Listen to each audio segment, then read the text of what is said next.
Welcome back. It's the Super Bowl this week, and it's one of the biggest for our region in recent memory because of one person. Former Eastern Washington receiver Cooper Kupp is preparing for the most important contest of his life, and I caught up with him today.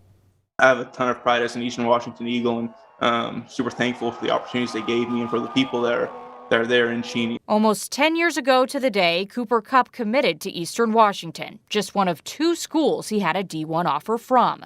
Not many foresaw him becoming one of the NFL's top receivers 10 years later, but that's where he is today.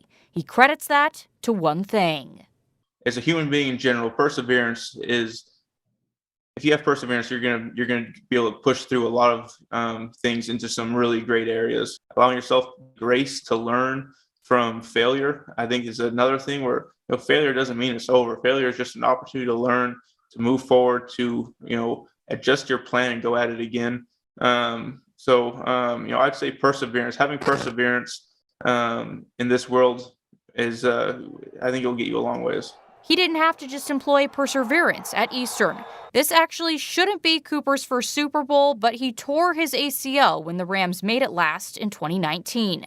It's another example of him overcoming the obstacles, as he describes that period as one of the toughest of his football career. Missing that Super Bowl, I mean, that's one of the hardest things I've been through. The conflict it creates in you when you are both cheering and pulling for your guys. You know that every step of the way, every time they do succeed, it just hurts you that much more because you want to be a part of it as well. And so there's just that conflict within you that's both equally wanting them to succeed and do it, but also wanting to be there and knowing that you can't be a part of it. So now that he finally gets to have his moment, he's also trying to put himself back in time, well before he was overcoming an incredibly difficult injury, or even before he was trying to prove people wrong.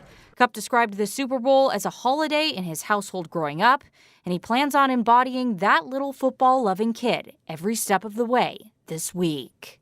Every memory I have of thinking forward to this opportunity, none of those were filled with any kind of anxiety or anything like that. Those dreams are always filled with the joy of the moment. I think I'm in a place now where I'm going to enjoy this thing. I'm going to enjoy every second of playing this game. And I think that's kind of something that I've taken from looking back at kind of the dreams and the moments that I've had, thinking about these moments that we get to now kind of step into. So great hearing from him. I expect that we're going to hear from him at least once more this week, either Wednesday or Thursday. And those are hour-long interview sessions. Right.